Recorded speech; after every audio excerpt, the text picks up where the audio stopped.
1912? So probably he had 12 instead of 92.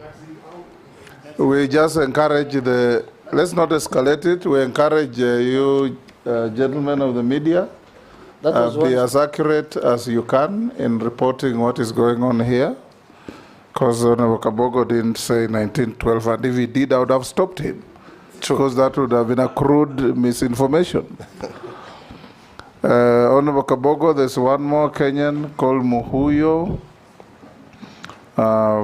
who says, ask the nominee how he will ensure free, fair, and precise election by ensuring counting and release of result is fast and accurate, like in the US, where results for over 200 million voters is released in less than 48 hours, whereas here, we just have a less than 1/8 of the same. He's also, of course, not factually correct, because we know the case of Florida in the US. Yes. But you can answer. Mr. Speaker, thank you. That is a very genuine and good question. Yes. But the ministry that probably, if you confirm me, will have very little on the issue of elections, because there is a body. But as a Kenyan, Mr. Speaker, I would want a situation where I walk into a ballot room where elections are being held. I am identified digitally, I vote digitally, and my vote is counted that minute. That is a dream that every other politician who has suffered things like I have suffered on issues of elections, it will be a thing of the past, but it's a dream for many countries. Before I come to the final issues, Honorable Kabogo, as a Kenyan, and if you are confirmed, you've been repeatedly asked here about cyberbullying, pornography, and dirty material on the net that's accessed by our children. We were in Australia in October, and the Prime Minister of Australia was moving a bill, the Prime Minister himself, to curtail access to social media by under-16s because of these kind of reasons. I'm not saying you need that kind of drastic action, but from where you sit, what ideas do you have in protecting children under 16s from access to filth material that is all over? Mr. Speaker, I meet many parents who cry and say, look, I walked into my son's room and I didn't believe what I saw. How old was your son? 7. I walked into my daughter's room, I didn't believe what I saw. How old is your daughter? 10. Mr. Speaker. And remember, the state has a duty to protect and guarantee and guard the morals of our children. Mr. Speaker, as a parent, from where I sit, I don't think what you saw in Australia, if we did that here, would be a drastic move. It may be the first step towards curtailing such dirty players on the internet. The other thing is create very strict regulations for people like Facebook or TikTok, because they are on platforms, so that Kenya has a negotiation and an agreement with those platforms that they cannot do this, because even doing the law, as Australia is planning to do, enforcement, Mr. Speaker, is one challenge. Mm-hmm. But I would prefer to recommend to Cabinet that such a law be put in place ASAP, because what is out there is really shocking. And we cannot deal with the morals and teach children morals if this is what they see on internet. It gets to a point, as a parent, you wish that there was no internet. You wish there was no social media, because of the exposure of these things in the minds of children. So it's a bad problem. It's worse than gambling. It is really bad. And as minister, if I'm confirmed, Mr. Speaker, I know there's a lot of money that these companies spend to stay afloat.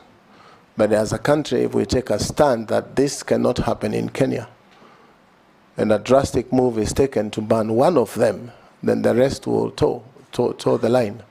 If you see the debate on TikTok and between America and China, you will see that money is really moving, but something positive is about to happen.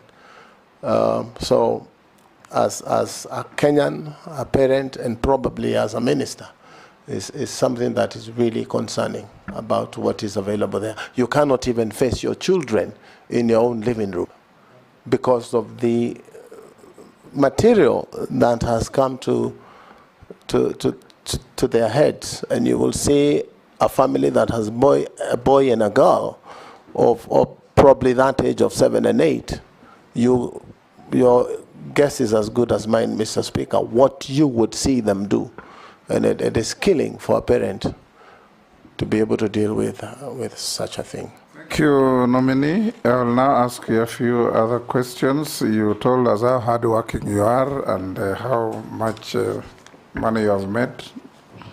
What is your net worth in terms of assets, houses, Mr. land, Speaker, cash, and bank? Residential houses, Mr. Speaker, my total net worth is about 700 million.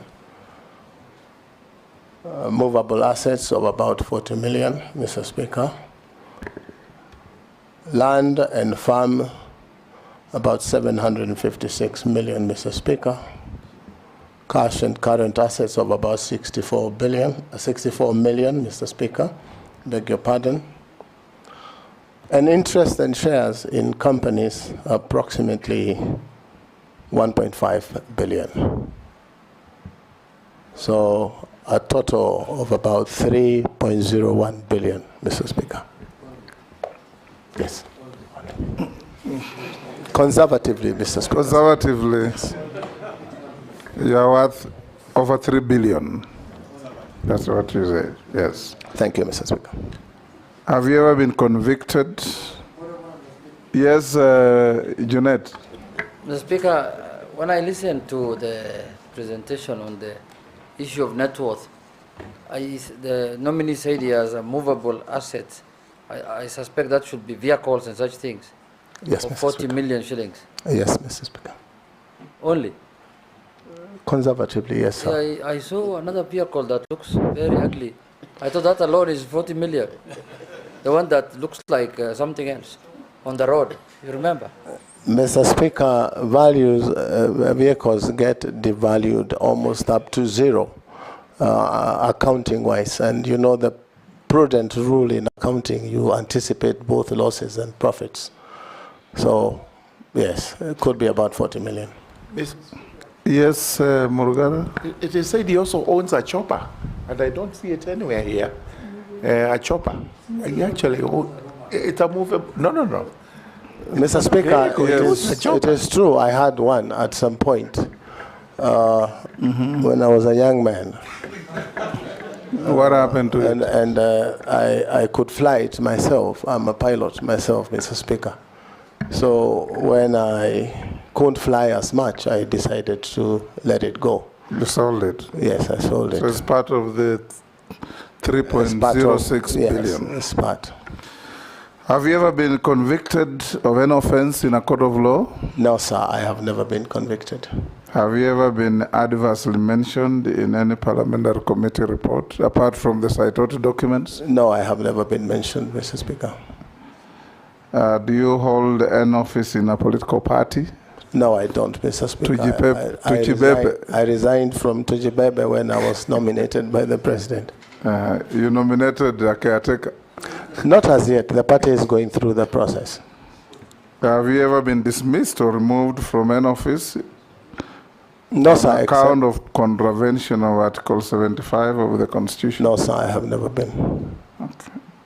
Have you ever been adversely associated with practices that depict bias, favoritism, tribalism, nepotism in the discharge of your duties? No, sir, but a couple of years ago, I was taken to court on hate speech, but I was acquitted of the charges. That's like nine years ago that I had said something in a Thika stadium that was not pleasant for political opponents, but I was taken to court and I was acquitted.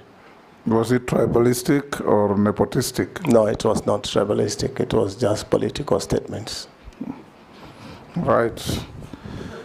Thank you. We now come to an end with you. Make sure you collect your documents that have been cross-checked with what we have and found to be in order. There was a bit of memoranda on you. We've seen your responses and they are reasonably satisfactory. So unless you are lawfully held, thank you so much. You are discharged to thank go you so back much, to your Mr. Speaker. businesses. And, members of the National Assembly. Asanteni sana. Thank you, Honorable Kabogo. Members, we'll have a 10-minute break to allow the clerk and his team to prepare for the next nominee.